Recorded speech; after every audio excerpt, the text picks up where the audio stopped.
cordial saludo. Estamos iniciando nuestra transmisión de Encuentro Libertario. Hoy tenemos el honor, el privilegio de tener una conversación con el doctor Alberto Venegas Lynch. El doctor Alberto Venegas Lynch completó 2 doctorados en Economía y en Ciencias de Dirección. También es miembro de la Academia Nacional de Ciencias Económicas y de Ciencias de Argentina.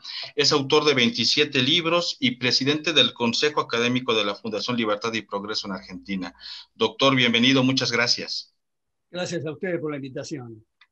También nos acompaña Rodolfo Herrera. Rodolfo Herrera tiene una formación en economía y pertenece a una organización que coordina, que lleva el nombre de Pensamiento Libre. Un saludo, Rodolfo.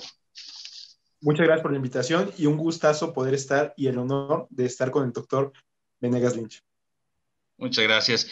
Doctor, vamos a entrar directamente al tema.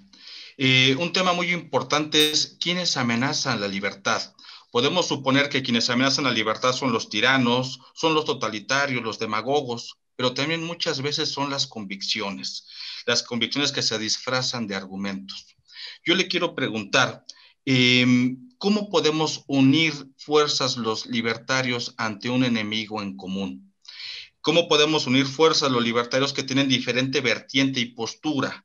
¿Cómo es posible esto? ¿Usted cree que sea realizable?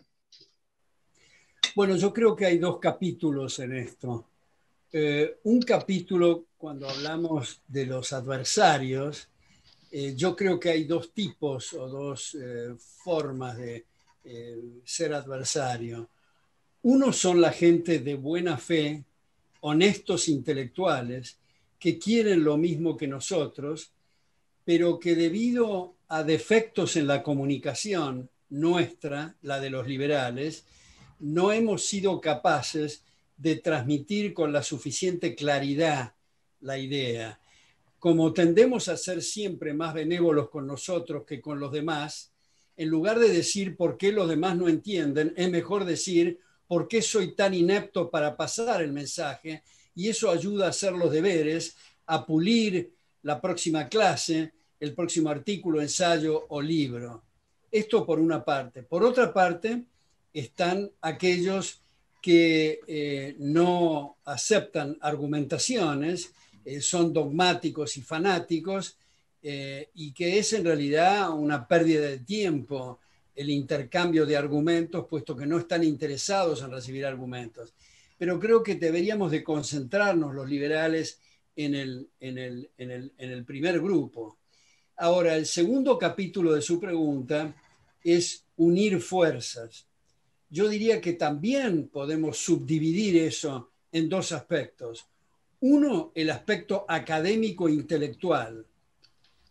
Y en ese sentido, no nos interesa unir fuerzas. Tenemos que subrayar que los liberales no somos una manada y detestamos el pensamiento único. Es muy importante que cada uno desarrolle y elabore sus convicciones. Esto en el plano académico e intelectual. En el campo político es otra historia. Yo creo que en el campo político hay que acordar, hay que llegar a acuerdos y por lo tanto hay que ceder algunas posiciones a los efectos de lograr objetivos políticos, de por lo menos defender aspectos muy centrales como la libertad de prensa, como la independencia de la justicia, en fin. Son 2 planos distintos. En el primer plano, en el plano académico, nunca hay que ceder ninguna convicción. Yo en ese sentido paso, si quieren, un aviso de mi último libro que se llama Maldita Coyuntura, porque creo que muchos liberales están envueltos en la coyuntura diaria como perros histéricos tratando de morderse el rabo en círculos concéntricos, en lugar de tomar distancia y debatir temas de fondo que abran horizontes y que abran nuevas perspectivas. Y en ese libro, el corresponsal de Unión Editorial de Madrid, que edita este libro, me sugirió que en una de las solapas ponga un texto que a mí me atrae muy especialmente, y está escrito por el graffiti de los revolucionarios del Mayo francés del 68, de la izquierda extrema, que dice, pongo comillas, seamos realistas, pidamos lo imposible, comillas. Eso es una gran lección para los liberales, porque la izquierda, de tanto pechar y empujar, corre el eje del debate, marca agendas porque no son tímidos. Y muchos liberales, lamentablemente, son timoratos y no se animan a ir al fondo de las cuestiones para correr el eje del debate. Entonces estamos con que es políticamente imposible hablar de A, mejor hablemos de B, nos corren el eje y vamos a C, a D y pronto estamos en Z. Muchas gracias, doctor. Rodolfo. Retomando el tema que planteó Eduardo, algo que vimos recientemente en Chile fue que a pesar de tener innegablemente un gran desarrollo en comparación a otros países de Latinoamérica, aún así la gente decidió pues rechazar esto completamente. Así que yo lo que quería preguntarle es si nosotros, los liberales, debemos, ¿qué debemos poner primero? Sí, la cuestión política o, por así decirlo, la batalla de las ideas.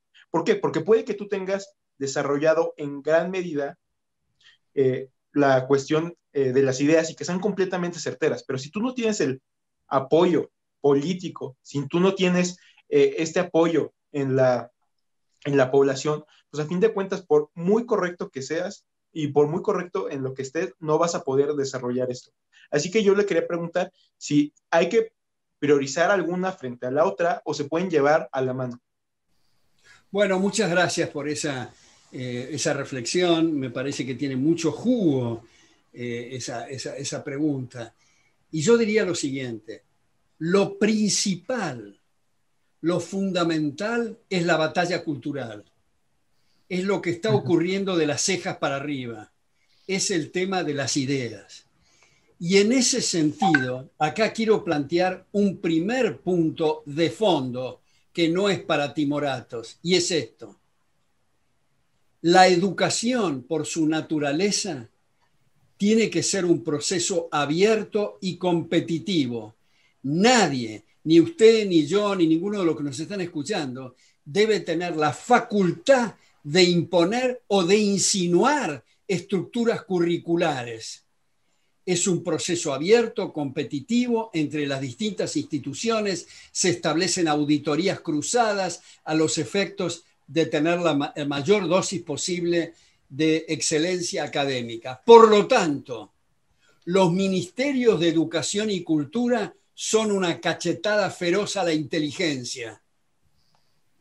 No puede haber ministerios de Educación y Cultura, alguien que quiera otra vez insinuar o establecer pautas de estructuras curriculares cuando la educación es, por su naturaleza, como digo, un proceso de puntas abiertas, de prueba y error en un contexto evolutivo. Ergo, todas las instituciones estatales, y yo no estoy de acuerdo en hablar de educación pública, porque la privada es también para el público, es educación estatal, que suena muy mal, igual que teatro estatal y periodismo estatal, pero es educación estatal. Ahora, ¿qué es lo que hay que hacer con las instituciones educativas estatales? Venderlas. ¿A quiénes? Posiblemente, eventualmente, al mismo claustro que está a cargo hoy. Y en un rapto de entusiasmo, yo diría regalársela, porque hay un tema de incentivos. La forma en que se prenden las luces y se toma café no es lo mismo cuando pagan coactivamente las cuentas otros que cuando uno las debe absorber. Yo no estoy diciendo, ni siquiera insinuando, que las maestras y los profesores en la órbita estatal desempeñen mal sus funciones. Más aún, hay algunos extraordinarios en el área estatal. Yo personalmente estaría escupiendo al cielo si dijera eso. Yo fui profesor titular de 5 carreras en la Universidad de Buenos Aires, en Ciencias Económicas, Derecho, Ingeniería, Sociología y en el Departamento de Historia, de Filosofía y Letras. Yo fui director del Departamento de Doctorado de la Universidad Nacional de La Plata. De manera que no ese es el tema, es un tema de incentivos. Cuando hablamos y se hacen estudios de cuál es el costo por graduado por año de instituciones privadas y instituciones estatales, y se ve que en las instituciones estatales, por ahí en América Latina, se puede mandar 3 veces al mismo estudiante a estudiar a Harvard por lo que cuesta la educación estatal, y muchas veces, subrayo, esos estudios toman gastos corrientes y no toman activos inmovilizados, cosa que sería mucho peor. Entonces, el tema es que para la gente que no tiene ingresos, pero tiene las condiciones intelectuales para aplicar a las ofertas existentes, hay que llevar como una política de transición los vouchers o créditos educativos.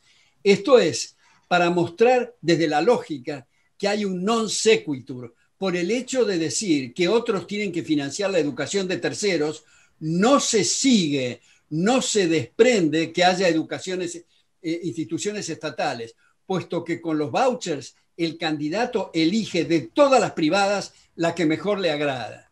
Ahora, esto es una política de transición, puesto que lo mismo que estoy diciendo para la educación hay que aplicarlo a tantísimas otras áreas para rellenar los bolsillos de la gente, que paradójicamente en nuestra región y en otras regiones, en nombre de los vulnerables y de los más pobres, se aplican políticas miserables de explotación a los más pobres a través de políticas de derroche y de consumo de capital, dado que el capital y las tasas de capitalización es la única razón por la cual ingresos y salarios en términos reales aumentan.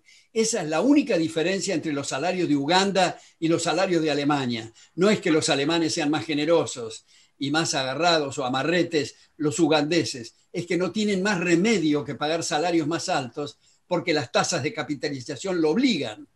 Más aún, tomo un minuto más para decir que debería de llamarnos la atención y preguntarnos por qué es que en países como Canadá y Estados Unidos prácticamente no existe servicio doméstico. ¿Es que el ama de casa no le gusta tener apoyo logístico? No, es que es muy caro porque tienen que sacarlo de distintas empresas. ¿Por qué es que en una republiqueta africana el megalómano del momento se hace abanicar a la hora de la siesta por 15 fulanos? ¿Qué pasa con ese fulano si se muda a Nueva York y pretende que lo abaniquen a la hora de la siesta 15 personas? Tiene que pagar $10,000 la abanicada y es muy caro. Por eso, cuanto más altas las tasas de capitalización, más humano es el trabajo. Y entonces deberíamos de entender que necesitamos marcos institucionales civilizados para proteger derechos de propiedad y otros derechos, y no estas demagogias espantosas que estamos hartos de los politiqueros, digamos, cavernarios y trogloditas que se refieren a los pobres para usarlos y explotarlos miserablemente. Muchas gracias, doctor. Siguiendo esta línea, hace un momento comentaba también que la izquierda parece que lleva el timón del discurso. Parece que son quienes están llevando pues la pauta de lo que se dice y de lo que no se debe de decir. Prácticamente la cultura ha sido secuestrada o tomada por estos grupos de izquierda, que en términos gramscianos podríamos decir como hegemonía cultural. ¿Cómo los libertarios podemos hacer frente a este terreno en el cual la izquierda, los populistas y los demagogos han instalado? Bueno, muchas gracias, don Eduardo, por esa pregunta también muy jugosa y muy sustanciosa. Yo diría primero una cuestión semántica, y yo sé que eso no hay que detenerse mucho en la cuestión semántica, porque es un tema de gustos, pero a mí personalmente me atrae la palabra liberal y no libertario, porque en Estados Unidos se dejaron expropiar de contrabando la palabra liberal y usan libertario, pero en nuestra región, que todavía liberal quiere decir liberal en el sentido de respeto irrestricto a los proyectos de vida de otros, creo que es una palabra lindísima que deberíamos de seguir, me parece, cultivando. Ahora, usted dijo una cosa importantísima, mencionándolo a Gramsci. Yo tengo varios amigos, algunos han lamentablemente muerto, pero en fin, amigos que han sido marxistas, activistas, y luego se convirtieron a liberales. Y yo tengo algunas notas, tengo una entre tantas deberes que tengo pendientes, de escribir un libro sobre eso, porque les he preguntado qué es lo que les atrajo desde el lado izquierdista y qué les hizo hacer el clic para los cambios. Y casi todos me responden que el autor preferido de ellos era Antonio Gramsci. Antonio Gramsci, en vinculación con lo que antes preguntó don Rodolfo y estuvimos conversando sobre el tema de las ideas, Antonio Gramsci tiene una frase que es extraordinaria, desde el otro lado del mostrador, por supuesto, es: tomen la cultura y la educación y el resto se da por añadidura. Ese es el punto. Yo creo que cuando decimos que avanza la izquierda y nos sorprende en Chile tal cosa y en otro país, en fin, es porque nos hemos dejado estar en el área de la educación. Y seguramente ustedes tendrán amigos y colegas que cuando estamos debatiendo esto les contestan igual que me contestan a mí: sí, ustedes insisten y se ponen cargosos con el tema de la educación, eso es a largo plazo, tenemos que resolver ahora este y aquel problema. Pero justamente eso que es a largo plazo, cuanto antes empecemos mejor. Y eso es lo que no ha descuidado la izquierda. Hayek, en Los intelectuales y el socialismo, pone como ejemplo la perseverancia y la constancia de la izquierda para trabajar en los ámbitos intelectuales. Ahora, para completar esta reflexión, a Gramsci se le ha montado, digamos así, el posmodernismo de Michel Foucault y Jacques Derrida, apuntando a la tergiversación del lenguaje y apuntando a lo que se ha dado en llamar revolución molecular. Esto es, a esta altura, en muchos países no es necesario tener líderes y caudillos. Lo importante es que estén muy bien pertrechados las izquierdas con sus ideas socialistas y cada uno procede independientemente en la demolición de la sociedad abierta, sin necesidad de un caudillo. Por eso, en muchas de estas manifestaciones se dice: ¿pero quién los dirige? ¿Cómo se llama? Nadie. Cada uno se dirige a sí mismo en esta revolución molecular que han establecido estos autores, que hacen sus acciones los individuos y luego se disipan. Este es un segundo paso que yo conjeturo, después de haberlo estudiado mucho a Gramsci, que él hubiera aprobado esto, porque en ciclos más primitivos se requiere el líder, el caudillo que empuje a la gente, que se consideren semibrutos. Ahora se ha dejado avanzar tanto en el terreno intelectual que no es necesario ese caudillo. Cada uno se maneja solo, hace su acción disruptiva y luego desaparece. Eso es lo que hemos visto últimamente en algunos casos en Estados Unidos y en Chile, por ejemplo. Entonces, otra vez, me parece que las fundaciones, que las instituciones que tratan de contrarrestar esto en la educación, hasta diría cosas elementales como un ateneo de lectura, donde se reúnen 5 personas en una casa de familia y debaten un libro, uno expone y el resto debate. Esos son las verdaderas barricadas intelectuales, y no estar envueltos en que aumentó el 6.3 el costo de la vida y se pelean porque la base monetaria. Yo creo que es cierto, la gente quiere estar informada, es útil la coyuntura, pero lo importante es, por ejemplo, lo que hemos conversado acá del tema educativo. Muchas gracias. Rodolfo. Retomando lo que dice, definitivamente, pues, más bien desafortunadamente es algo que no llevamos bastante avanzado. Y hemos visto en lugares como en Estados Unidos que ya por parte de la izquierda es un proceso que ya lleva muchísimo tiempo y hemos visto que al día de hoy se ha desarrollado. Por lo cual le quisiera preguntar si Estados Unidos de cierta manera todavía puede salvarse como hasta cierto punto un país de la libertad, que desde hace mucho tiempo ha dejado de serlo completamente, y vemos cada vez más nuevos políticos, estudiantes que cada vez proponen ideas mucho más radicales en el tema de izquierda, mucho más socialistas, y son los que están ganando terreno. Entonces, le quiero preguntar si es posible que Estados Unidos se pueda recuperar de esto. Hay un autor que se llama Thomas Sowell, seguramente ustedes lo conocen, acaba de cumplir 90 años, es Senior Research Fellow de Hoover, enseña en Stanford. Yo tuve el privilegio de conocerlo en Stanford hace tiempo.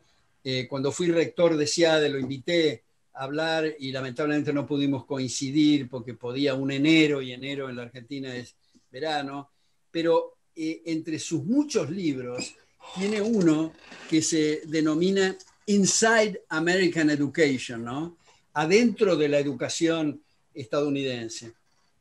Y ahí muestra cómo ha avanzado, especialmente desde el gobierno de Carter. Carter, usted sabe que toda la historia de Estados Unidos nunca hubo ni hay Ministerio de Educación, hay Secretaría de Educación que creó Carter y Reagan trató de eliminarla sin éxito. Bueno, a partir de eso ha habido una entrada muy fuerte en esta cuestión del avance de las ideas socialistas. Porque fíjense ustedes, seguramente tienen también mucha experiencia en materia de clases y cátedra. Lo fantástico es que cuando uno tiene la oportunidad de estar frente a alumnos y alumnas un semestre o un año, cuando le dicen a uno, esto me cambió la vida, me hizo ver otro aspecto, eso no tiene precio. Yo creo que no se dan cuenta el impacto brutal que uno recibe cuando esos comentarios. Entonces, si se les da la oportunidad de escuchar otra campana, la reacción es extraordinaria, pero por supuesto, si no tienen la oportunidad y están con su cuadernito un semestre, un año, 6 años en la facultad, repitiéndole las mismas cosas y sandeces de los últimos tiempos, de los socialismos, de los fascismos, de los comunismos, de los CEPAL, de las intervenciones, en fin, del keynesianismo, entonces, claro, salen futuros dirigentes con estos problemas. Entonces, yo creo que en Estados Unidos, otra cosa que se señala también con mucha agudeza, es que esas secretarías de educación han entrado en instituciones privadas con el pretexto de ayudarlas y subsidiarlas, con lo cual pierden independencia esas instituciones. Eso es la explicación de Estados Unidos. Quiero pasar otro aviso. Uno de mis libros se llama Estados Unidos contra Estados Unidos, publicado en la primera edición por el Fondo de Cultura Económica y la segunda edición por Unión Editorial de Madrid. Bueno, ahí, Estados Unidos contra Estados Unidos, yo trato de señalar la decadencia fenomenal en Estados Unidos y cómo ha operado en los últimos tiempos a contracorriente de los extraordinarios valores y principios de los padres fundadores. Entonces, en ese sentido, seguramente ustedes los han dicho a mucha gente que conocen, todos somos responsables que se nos respete. Yo creo que no es una exageración decir que a la noche, cuando nos vamos a dormir, tenemos que preguntarnos qué hice hoy para que me respeten. Si la respuesta es nada, no podemos pretender, no podemos actuar como si estuviéramos en un enorme teatro, en la platea, mirando el escenario, que otros nos resuelvan el problema. Es cada uno de nosotros. Y no importa si somos economistas, abogados, filósofos, jardineros, bailarines o músicos, o pintores o lo que fuera. Todos estamos interesados en que se nos respete. Por lo tanto, todos tenemos que contribuir y poner el granito de arena. Yo admiro instituciones y fundaciones que se dedican a esto y a veces, como decimos en la Argentina, corren la liebre porque hay empresarios irresponsables que no se dan cuenta que necesitan financiación para operar, para salvar sus propias empresas y sus familias en interés personal. Extraordinaria respuesta, muchas gracias, doctor. Tomando un poco en relación a los movimientos políticos que se están dando en el mundo, principalmente en Chile, en Estados Unidos, las próximas elecciones, yo le quiero preguntar, ¿qué opina usted de la participación de liberales dentro de procesos políticos? ¿Qué tanto un liberal, un intelectual, un pensador puede incorporarse a esta estructura que también tiene sus bemoles? Y me gustaría preguntarle de forma directa sobre su opinión de Milei en su arribo a la política en Argentina. Bueno, empiezo por el final, que usted me dice, Javier Milei, yo le tengo un aprecio enorme personal y creo que ha hecho un gran esfuerzo, muy fértil y muy productivo, especialmente con la gente joven. Yo he participado hace relativamente poco en algo que llamamos tenida académica entre los dos en la Universidad de Belgrano, donde el aula magna estaba llena, había 3 aulas paralelas con pantallas y las preguntas de los chicos y las chicas no eran una cosa formal y más o menos liviana, sino que se veía que había mucha biblioteca, mucha bibliografía, mucho pensamiento, de manera que celebro que haya sacado el tema de Javier Milei, que le tengo un gran aprecio.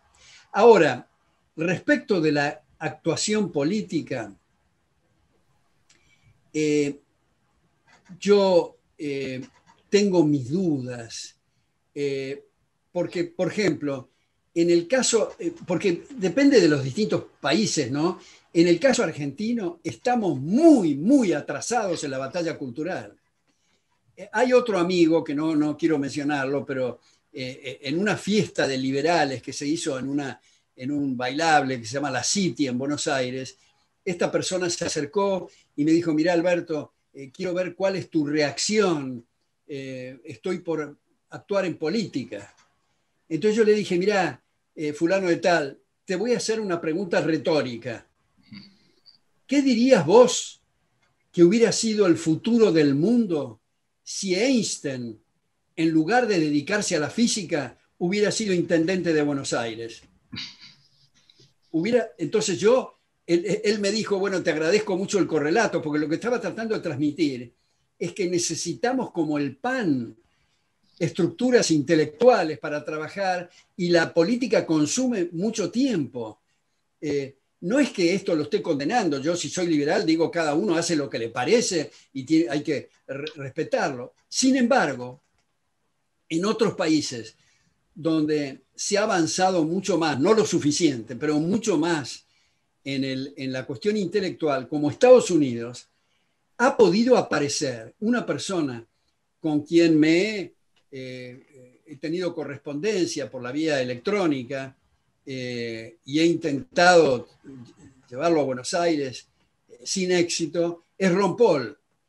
Ron Paul, a mí me parece, y yo le digo a mis hijos esto, y le decimos con mi mujer a mis hijos, que probablemente no haya habido un político más extraordinario en la historia de la humanidad y probablemente no la haya nunca. Su último libro, Liberty Defined, está dedicado a mis profesores, a Hayek, a Mises, a Sennholz, a Kirchner, a Rothbard. Y en el último debate presidencial, esto es una cosa que suena estrafalaria, pero en el último debate presidencial, Ron Paul elaboró sobre la teoría del ciclo austríaca, de la escuela austríaca. Es una cosa increíble, pero eso se puede hacer en Estados Unidos porque hay un plafón muy grande. En estos países, bueno, ustedes están en México, yo tengo bastante contacto con Luis Pasos en México y también aparentemente hay mucho que hacer y mucho que trabajar en el terreno intelectual. De modo que mi respuesta, si usted quiere, es un poquito ambigua, porque digo, depende de la inclinación de cada uno, es muy respetable lo que haga. Solo quiero subrayar que necesitamos, como el PAN, reforzar la cuestión, la cuestión intelectual. No sé si fui claro, me fui por las ramas, pero esa es mi idea. Muchas gracias, doctor. Rodolfo. Bueno, ya cambiando un poco de tema a algo, pues como diría usted, ya más de coyuntura, es respecto al coronavirus. Ha habido muchísimo debate respecto a este tema acerca de qué es lo que sí debe estar permitido que haga el Estado, lo que no, los límites, etcétera. Entonces, le quería preguntar de manera general, ¿cuál es el papel dentro del Estado en el ámbito del coronavirus y luego específicamente en el ámbito de las mascarillas? Porque ha sido un debate enorme acerca de si el Estado te debe poder imponer que tú la uses o no, y algunos liberales están defendiendo que no, porque esto va en contra de tus libertades, pero he visto otros que han defendido que por el mismo pacto de no agresión, tú no puedes garantizar que no estás infectado. Así que por esa potencialidad de que puedes infectar a otra persona y en dado caso de que tú no infectes, no se te puede atribuir la culpa por el complicado proceso pues, de una enfermedad y por lo tanto defienden que sí se usen las mascarillas. Entonces le quería plantear esos dos. Bueno, muchísimas gracias por esa pregunta de nuevo, que tiene sus bemoles y hay que detenerse un minuto en esto.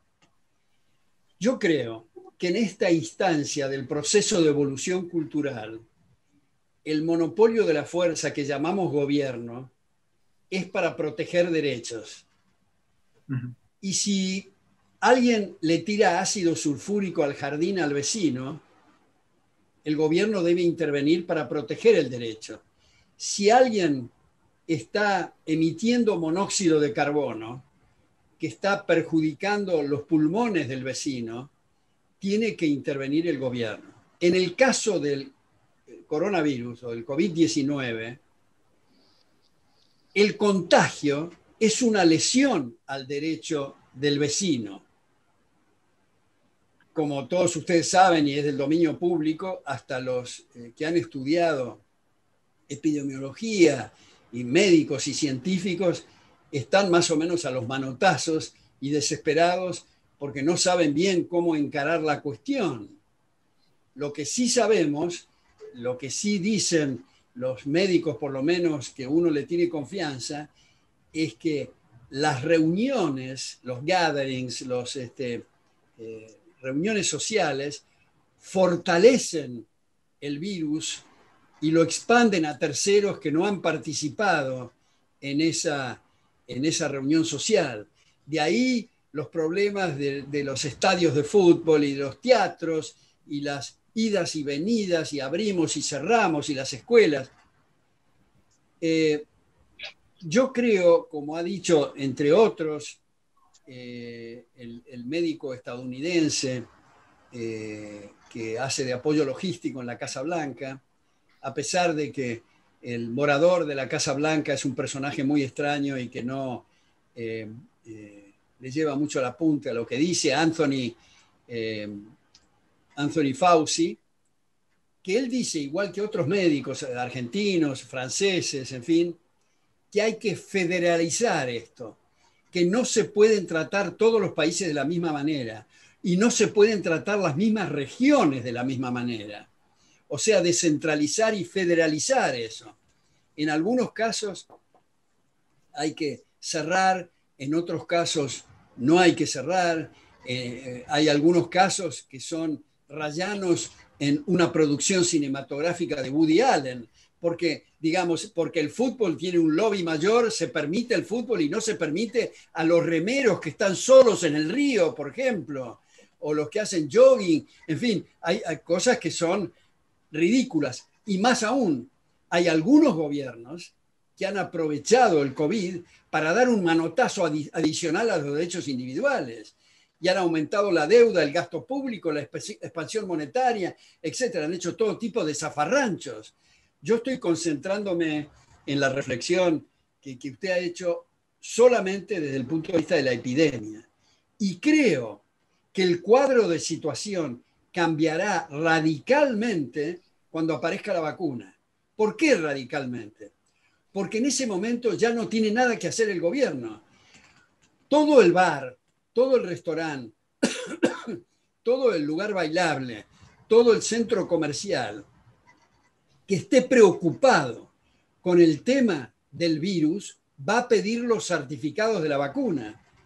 Y el que no tenga el certificado de la vacuna no lo debe dejar entrar, incluso en medios de transporte.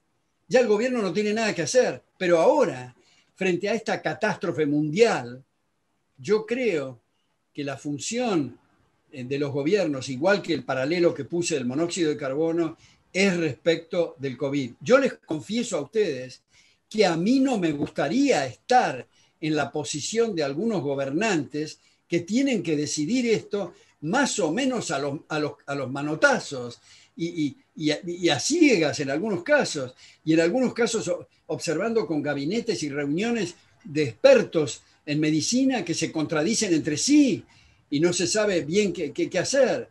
Está ese problema y por eso hay lugares muy civilizados en el mundo, como Uruguay, como Alemania, en fin, que han debido ir para adelante y luego para atrás de nuevo, porque aparecen de nuevo rebrotes. O sea, es un tema dificilísimo. Pero ya que hablamos tanto del gobierno, quiero poner una nota a pie de página, y es uno de mis profesores, Leonard Read, que es el fundador de la Foundation for Economic Education en New York.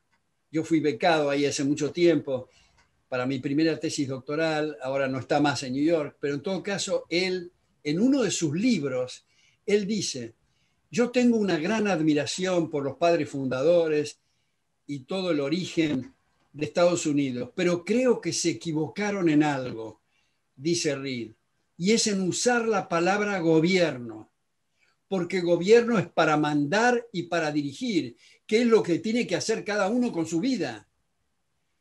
Debería de usarse, ¿qué? Dice él. Bueno, agencia de seguridad o de protección, porque lo contrario, y esto lo termina diciendo Read y me parece que lo ilustra mucho, es lo mismo que llamarle a un guardián de la fábrica, llamarle gerente general. Está mal, es guardián, no gerente general. Lo mismo aquí, no son gobernantes y se ponen como la cresta de la ola, como digamos, como sabiondos, y en realidad concentran ignorancia, porque para volver a Hayek de nuevo, lo interesante de este proceso de la sociedad abierta es permitir el conocimiento fraccionado y disperso entre millones de personas que se coordinan a través del sistema de precios. Y cuando aparecen los megalómanos, tipo este personaje que habla con los pajaritos en Venezuela y dice no podemos dejar la anarquía del mercado, entonces desaparecen las góndolas, desaparecen los supermercados, los medicamentos, los alimentos, desaparece todo, porque concentran ignorancia en lugar de permitir los procesos abiertos de mercado. Doctor, le quiero preguntar lo siguiente. Retomando un poquito lo que se había platicado sobre la hegemonía cultural de Gramsci, quiero plantear una siguiente situación. ¿Es posible pensar o razonar a partir de la inmediatez? Y a esto me refiero en este punto en específico. Hoy los medios electrónicos de comunicación prácticamente están al alcance de todo. La información es sumamente dinámica, la información es sumamente fugaz, pero también se vuelve inaprensible, lo cual hace que un tweet, una nota en Facebook, la información digital está al alcance de todos, pero principalmente para exaltar emociones, sentimientos y pasiones. Las razones han quedado eclipsadas y esto es muy fácilmente aprovechado por la izquierda, por los populistas, por los grupos a favor justamente de esta lucha o confrontación dentro de la sociedad.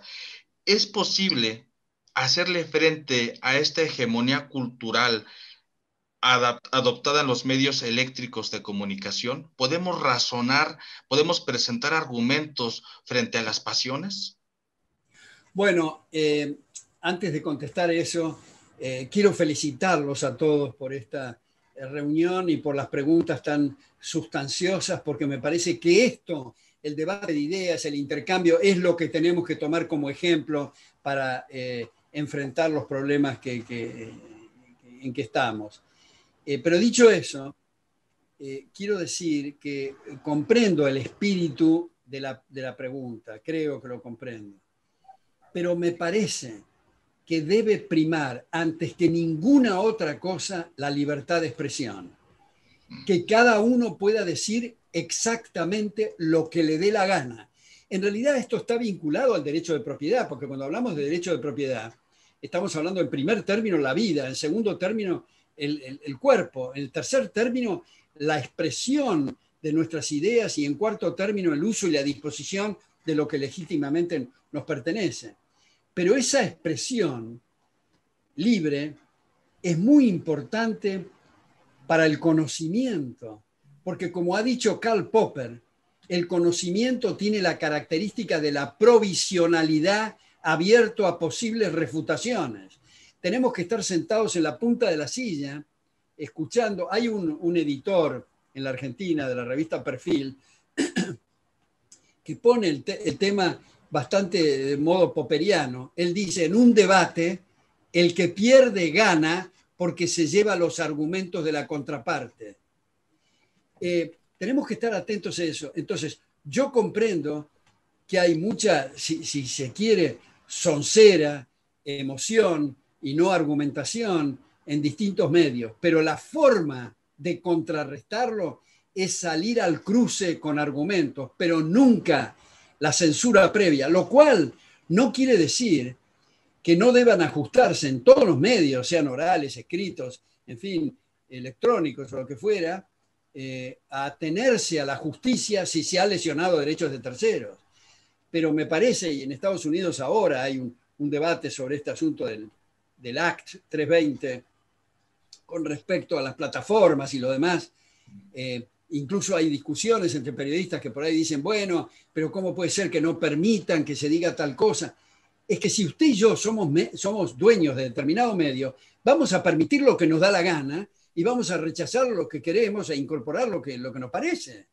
Incluso en nuestro medio podemos decir, solo pueden intervenir los que tienen ojos celestes. No creo que tengamos éxito con eso, pero digamos, tenemos que tener la posibilidad. Por eso, otra vez volviendo a los padres fundadores en Estados Unidos, le han dado tanta importancia al cuarto poder. Yo personalmente creo, y tal vez ustedes coincidan, que el cuarto poder es más importante que los otros tres. Por eso Jefferson decía, en una situación donde hay libertad de prensa y no hay gobierno, y otra situación donde hay gobierno sin libertad de prensa, yo prefiero lo primero, dice Jefferson. O sea, la importancia fundamental de la libertad de prensa. Ahora, podemos y debemos criticar, no vamos a aceptar todo lo que nos dicen, no solo desde el punto de vista de lo que usted dice, de informaciones falsas o emociones, sino argumentos con los que no estamos de acuerdo y salir al cruce, pero debería de maximizarse. Y cuando alguien dice, me parece espantoso lo que dice tal medio, bueno, salgamos al cruce a decir lo contrario o a explicar por qué, pero nunca insinuar ni siquiera que haya una cortapisa, digamos, a la libertad de expresión. Muchas gracias, doctor. Excelente su respuesta. Rodolfo, estamos ya casi por llegar al desenlace. Un par de preguntas más, doctor. Sabemos que está ocupado, pero un par de preguntas más. Rodolfo, por favor.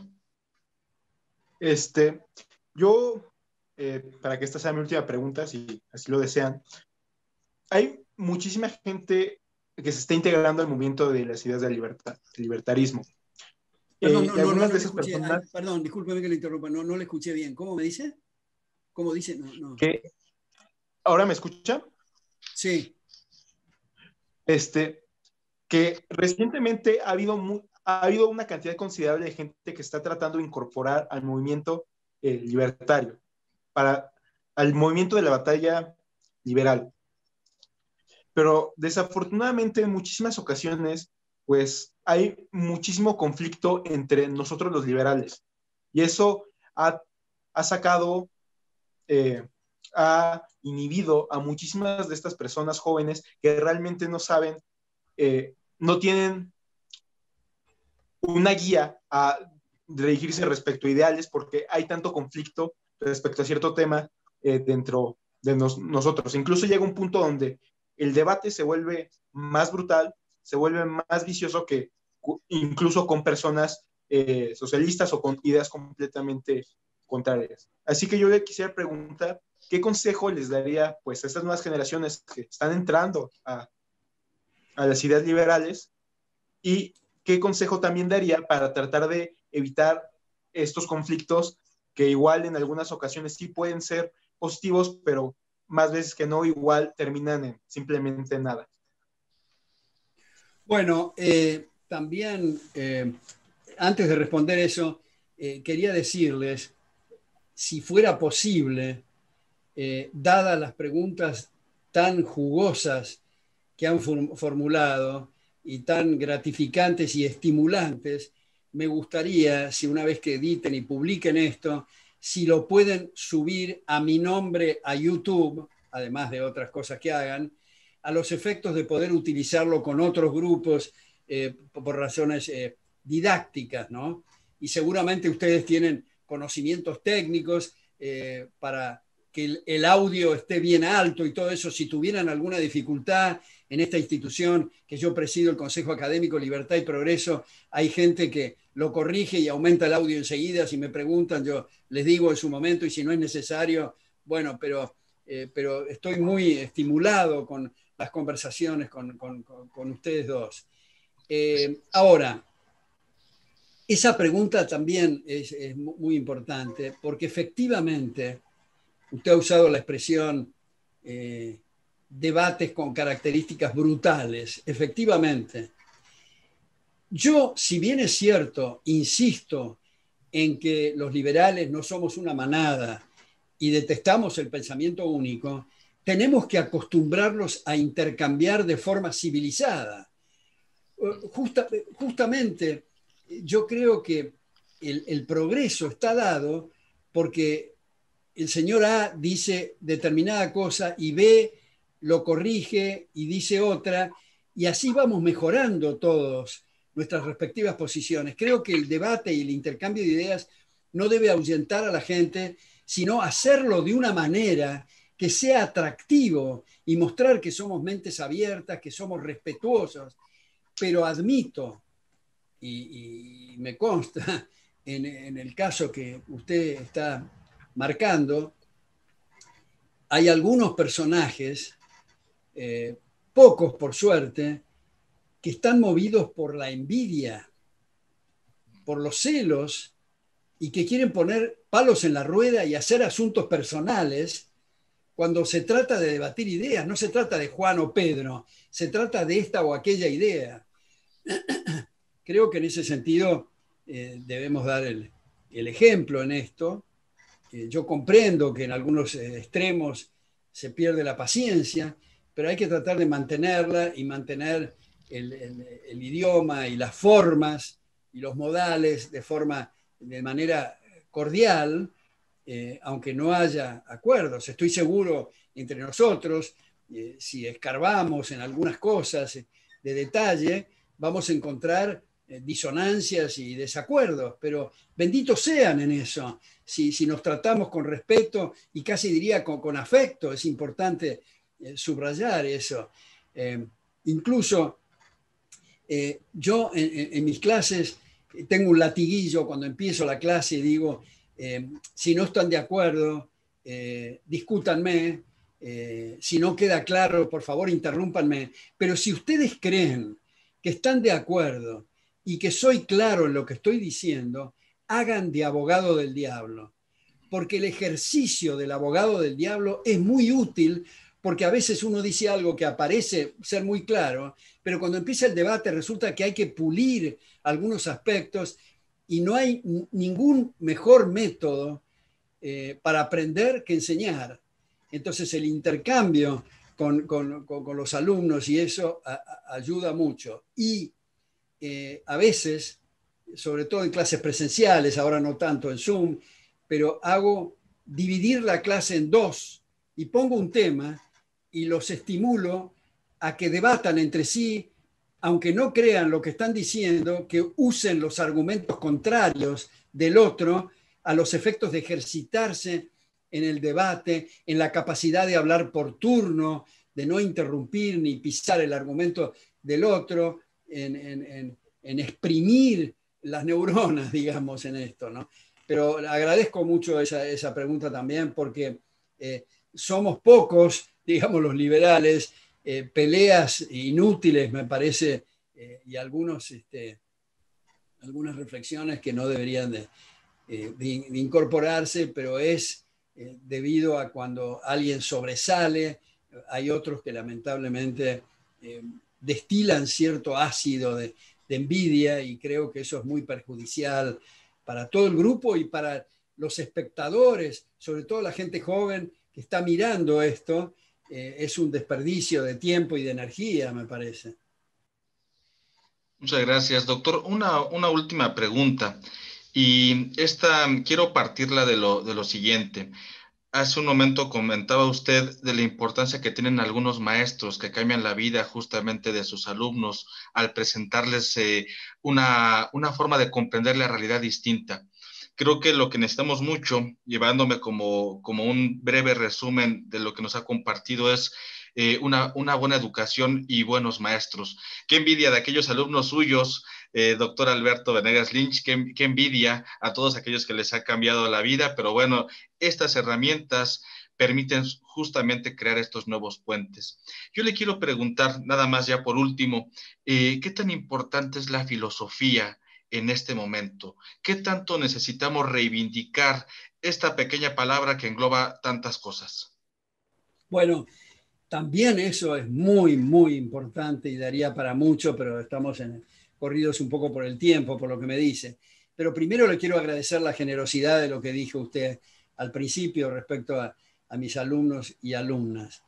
Ahora, en cuanto a la filosofía, quiero volver de nuevo a esta persona tan generosa, Hayek, que escribió el prólogo para uno de mis libros. Lo he invitado varias veces a dar conferencias en Buenos Aires. Dicho sea de paso, siendo premio Nobel, quiero subrayar, con el caché del premio Nobel, no aceptó cobrar honorarios las últimas 2 veces y no aceptó viajar en business, viajaba con su mujer en turista. Es cierto, el consejo directivo decía le hacía regalos a la mujer y todo lo demás, pero para mostrar la generosidad increíble de Hayek. Bueno, Hayek, en uno de los ensayos que se llama El dilema de la especialización, dice más o menos textualmente: el economista que se queda en la economía es un mal economista, y estoy tentado a decir que va a ser un estorbo, cuando no un peligro manifiesto. ¿Qué es lo que quiere decir Hayek con esto? Es que nosotros, los economistas, tenemos que completar nuestra formación con estudios de filosofía, como usted acaba de decir, con estudios de derecho, con estudios de historia. Es absolutamente indispensable. Por eso es que en muchas reuniones, incluso empresarias, incluso en reuniones de banqueros, a veces se intercala un doctor en filosofía, un doctor en historia, porque las miradas multidisciplinarias enriquecen muchísimo. Ahora, por suerte, en la Argentina se ha incorporado una tradición que es Law and Economics, Derecho y Economía, que es una tradición de larga data en el mundo anglosajón, pero desconocido en la Argentina, donde se vincula el derecho y la economía. Antes había como nichos separados. El economista decía: yo no tengo nada que ver con la Constitución, ni el derecho, ni marcos institucionales. Y el abogado decía: yo no tengo nada que ver con los procesos de mercado. Ahora se muestra que están íntimamente vinculados y no puede desconocer uno sin el otro. Les cuento, yo fui el primer no abogado que ganó un concurso en la Universidad de Buenos Aires en la Facultad de Derecho. Y uno de los profesores, luego de ganar el concurso, me dijo: yo quiero que sepa, doctor Venegas Lynch, que yo objeté su concurso. Yo le dije: bueno, le agradezco mucho la confianza, me gustaría saber por qué. Porque usted no es abogado. Entonces yo le dije: pero hagamos el siguiente ejercicio. Supóngase que la Facultad de Química haya que enseñar derecho constitucional. ¿Usted cree que tiene que hacerlo un abogado o un químico? Un químico, me contestó. Eso para mostrar los nichos absolutamente separados, en lugar de hacer esto que muchos en el mundo anglosajón le llaman el picnic, es decir, poder tomar materias de distintos segmentos. Y volviendo a lo que usted dice, y ya no tenemos tiempo de elaborar, pero hay un tema filosófico de gran envergadura para los liberales, y es el refutar el materialismo filosófico o lo que Popper llamó el determinismo físico. Esto es, no somos solo kilos de protoplasma. Si fuéramos solo carne y hueso, los nexos causales del carne y hueso harían que estuviéramos determinados, seríamos como loros, no habría posibilidad de revisar nuestras propias conclusiones, no habría tal cosa como proposiciones verdaderas o falsas, ideas autogeneradas, moral, responsabilidad individual, y la libertad sería una ficción. Yo empecé con toda esta investigación, que he escrito 7, 8 ensayos sobre esto, en un libro extraordinario, que lo recomiendo, de Karl Popper, filósofo de la ciencia, en un intercambio de ideas con John Eccles, premio Nobel en neurofisiología, que se llama El yo y su cerebro, para mostrar que la psique, la mente, los estados de conciencia no son la materia. El materialismo filosófico ha avanzado mucho y creo que es el cimiento de la libertad, y los liberales, ya que usted hace esa pregunta, deberíamos de revisar eso en los aspectos filosóficos para fortalecer nuestras ideas. Bueno, le agradezco mucho a ustedes esta invitación. Confieso que ha salido mucho mejor de mis expectativas en cuanto a la calidad de las preguntas y las reflexiones que ustedes han hecho. Les deseo mucha suerte y me despido, como diría Borges en sus despedidas. Jorge Luis Borges decía: me despido de cada uno, y no digo todos porque todos es una abstracción y cada uno es una realidad. Muchas gracias, doctor. Un gusto. Muchas gracias, doctor Rodolfo. Muchas gracias a todos. Esto fue Encuentro Libertario. Gracias a Víctor Becerra, a todos ustedes, y muy pronto nos estaremos viendo nuevamente en estas excelentes emisiones. Nuevamente reiteramos el agradecimiento al doctor Alberto Venegas Lynch por su gran sapiencia que nos compartió. Muchas gracias, doctor, nuevamente. Hasta pronto.